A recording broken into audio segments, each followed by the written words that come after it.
This is part 2 of my presentation about my PhD research.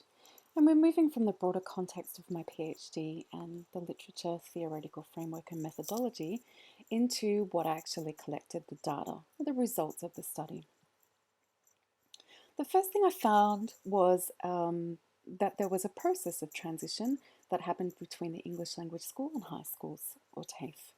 So there were a number of steps involved and it was quite a linear progression. So the first thing that would happen was that the homeroom teachers at the language school would consult with the transition officer at the language school and have a chat about each of the children due to transition, where they were at their English language level and whether they'd be able to cope with the year level or what schools might best suit them. Then the transition officer at the language school would have a bit of a chat with each of the students, hear about their preferences for schools, year levels, and anything else concerning transition. Then there was provisional enrollment, so the transition officer would have contact with each of the mainstream schools in the region and say, we've got this number of students and here are their names, we'd like to enroll them. Then they would all go together, students' families and the transition officer, to each of the high schools and spend an hour or two hearing from the principal or assistant principal about the school and fill out some paperwork to formally enroll in the school. Transition day was a one-day orientation where each of the students spent a day at the school with their new homeroom class, sitting in classes and spending recess and lunchtime. And then the next day they would go back to the language school, so just so that they'd gotten a taste of what new mainstream school was like. Then the exit reports were distributed. So the teachers at each of the language schools would come together and write a 5 or 6 page report that was then distributed to each of the high schools. And so that was to give them a very comprehensive understanding of the language of each of the students. So 1 page each on listening, reading, writing, and speaking. And there was also a couple of pages about social behaviour and ability to participate and learning skills. Then the next term, there would be the first day at the destination school, the high school or mainstream school, and then ultimately there would be a follow-up visit happening 1 or 2 months after the transition, made by the transition officer at the language school, where they'd come back, have a visit with the students, see how they're doing, and complete a survey. So one thing that I did find, there were many inconsistencies with this practice amongst the schools and even within the schools. So you can see the 4 different schools at the top of this table, and then on the left side we have different stages of the transition process. So for enrollment, most of the schools did do an enrollment process. Half of the schools didn't have a transition day where students were oriented. None of the schools had a buddy system, and one of them did, but just for that 1 day of transition. There were no follow-ups done by the English language transition officer because she didn't have the time to be doing it. She was a full-time teacher who had been given provisions just for 1 day allowance to organise transition duties, and her workload was just far too much to be able to go into the schools and follow up and see how the students were doing. None of the students, actually no, half of the students did have access to a multicultural education aid, and most of them were Karen speakers, so that was good, but 2 of them didn't. And although the English language schools wrote this 6-7 page, very thorough, comprehensive exit report for each of the students, and they were distributed to the mainstream schools, none of the teachers at the mainstream schools had heard of the reports or knew where they were located. So I'd like to tell you a little bit about the students' experiences of transition. I've divided this into 3 different domains of experiences. So the students' institutional experiences of transition, their academic, and their social experiences of transition. Let's first have a look at their institutional experiences of transition. So you can see here, this is a picture drawn by Mudaya, which is a pseudonym for one of the girls in the study. So when I asked her to look back on her first day at high school, this is what she came up with. There was no other prompting. So she's drawn here at the top of the page this very intricate picture of her high school building It's highly detailed and quite complex. And then her in the bottom left-hand page, she's got a bit of a frown on her face. She looks a bit worried. Her hands are open wide. She's not carrying any materials or books, bags, lunch, nothing. She hasn't got shoes on for some reason, and you can see that there's actually no pathway into the school.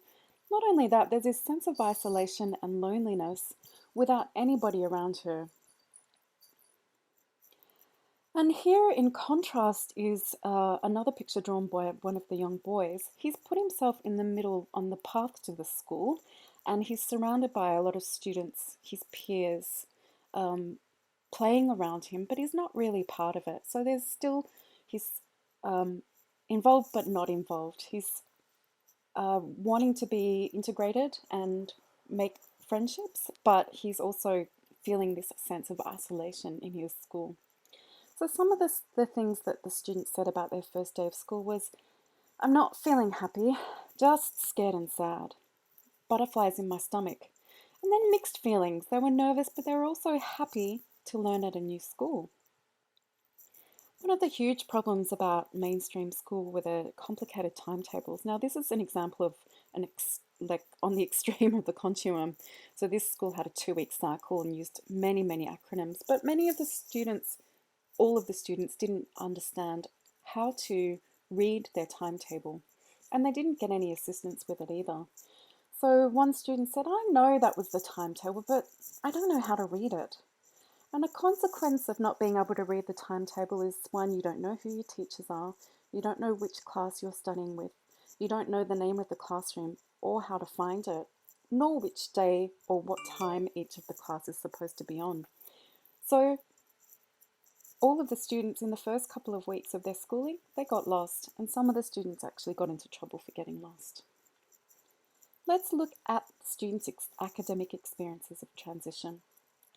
So this is a picture drawn by Mudaye, and when I asked her to draw a picture about how she was feeling about her school studies at the new high school, this is what she came up with.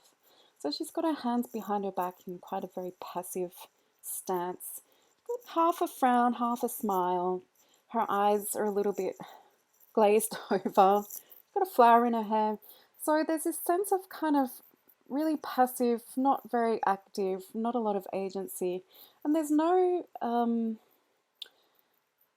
marker of studying or learning or education, nor is she surrounded by people who can support her. So there's this other sense of isolation in their academic experiences as well. Another picture that was drawn by Mimimo was about people fighting in the classroom. She says, I don't like people fighting in the class. And you can see a picture. It's not clear which of the students she is, but she's watching on with 2 of the students fighting, and also the teacher is in quite a passive stance, not really resolving what's going on here for her. So the students say, I just sit here sometimes. I say, be quiet, man, but they not listen. This school is too much noise. I'm feeling sad. I just sit. I'm so tired. And I can actually empathize with Mimimo. Because when I was doing my observations at the high school, I would very quietly sit in the back corner of the classroom. And even though I'm a native English language speaker, it was really hard to follow the class and the instructions because of the disruption and happening around the classroom. So to imagine this for a refugee background student who has limited experience in the Australian education system and the English language was quite a challenge. Here are some work samples from some of the students at high school. So we've got here on the left the topic of Spokane Indians, medieval punishment, and the spreading Roman Empire. And you'll notice here that this is all copied questions, and some of the answers haven't been filled out for lack of knowledge or ability to know what the instructions were and what they were supposed to do, but also lack of familiarity with the topics, what they meant. And when students didn't have enough time to finish copying things, then they just left their work as it was. So there wasn't really a lot of deep learning here, nor was it scaffolded. So one of the students says, it becomes so hard to do the work. When the teacher teaches, I don't understand. I don't know English, I feel sad. So you can see this connection with students' academic capacity, or should I say support, and this link to their emotions. So when they're failing or experiencing failure, they themselves feel like they are the failure, that it is solely their fault, and that because they're not studying enough, this is what's happening. But you'll also note that these three topics have little relevance to their daily life, if no relevance. And it's very difficult for them to be able to make meaningful links between their refugee background experience and the spreading Roman Empire. This is a work sample of some exams that we're given at the end of the year for students. The first one is about probability, so it's a mathematics exam, and the student has left these unanswered. And the second one is about science, so talking about the difference between non-living objects and something that is dead, and providing definitions of scientific concepts such as mixture, solvent, solution, and I can't read the last one, my apologies. So the students had not studied science before, so to go into a year 9, year 10 level of science was incredibly challenging. And so for the exams, when they don't understand the concepts and they don't understand the questions, they just leave it blank and get no marks. Gayapur says, I like to learn, but I don't really good at it for me. I don't know why. I study, but when I do the test, I will fail. I want to go back to the language school because it's not hard for me. So you can see this sense of inevitability that no matter how hard they try, no matter what kind of effort they put into studying, that there's this failure coming at the end. So it was quite a lot of experience of failure and really detrimental to their levels of confidence. And lastly, what things were they able to do? What were they able to connect with? Firstly, many of the students really loved art class because it was using this visual capacity that they were able to do, that they'd had experience with and express themselves. Then one of the questions in the maths exam from before was also using visual elements, and even if they weren't able to understand the instructions of the question, it was relatively easy for them to figure out what was being asked and to guess a response. So for that one, they got right. The last one was using a lot of rote memory, and this was a familiar skill to them because it was quite often used in the refugee camp schools. So this is another thing that they have a lot of confidence in and can succeed in. Lastly, I want to look quickly at their social experiences of transition into mainstream school. So first here, I want to highlight these two pictures that we have, and they're very, very similar, even though there was no consultation between the two different students. So the prompt for this picture was, think back to your first day and how did you feel in terms of friendships and connections with others? On the left here from Sasa, we've got him featuring himself on the left near the tree. And then there's this gap, and then there's a group of friends which you assume are he wants to be a part of. And you can corroborate that with his text here where he says, I don't have friends. But there's this yearning and longingness to be able to have friends and join that group. And similarly for Lolue here in the blue picture, he's got himself and then he's got his friends who he wanted to be friends but he wasn't actually friends with. This group of kids that he was kind of longingly looking towards to join, but there's a physical barrier between them, or also very symbolic of how he felt he wasn't able to participate. So the students say, my first day of school I have no friend. I look at people play, but I'm not play them, just looking. When I don't have friends, I'm too shy. I only have Aussie friends inside the classroom. Now all of these pictures drawn by different students have quite a similarity in you see that there is a connection between themselves and another student. And the prompt for these pictures were, if you could help another student transitioning into your high school, and this was done 2 terms after they'd already transitioned, what would you do to help them? And they're all answering in some way that they wanted some kind of connection with another person, be it a peer, a friend, a student, or a teacher. There's a lot of hand holding. There's a lot of introducing. There's a lot of showing around the school. Where are the toilets? Where are the canteens? There's a lot of smiling. So this warmth and connection between others. Lolue says, now I'm happy. I like school because I learn more English, and teacher told me if I don't understand, I ask my friend. The first, I don't have many friends, so I have to do myself, subjects I don't understand. I have to try really hard, you know.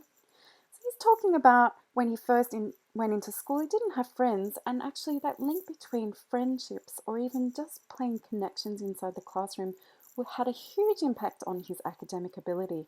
So he had no one to ask for help and he felt too intimidated to ask the teacher.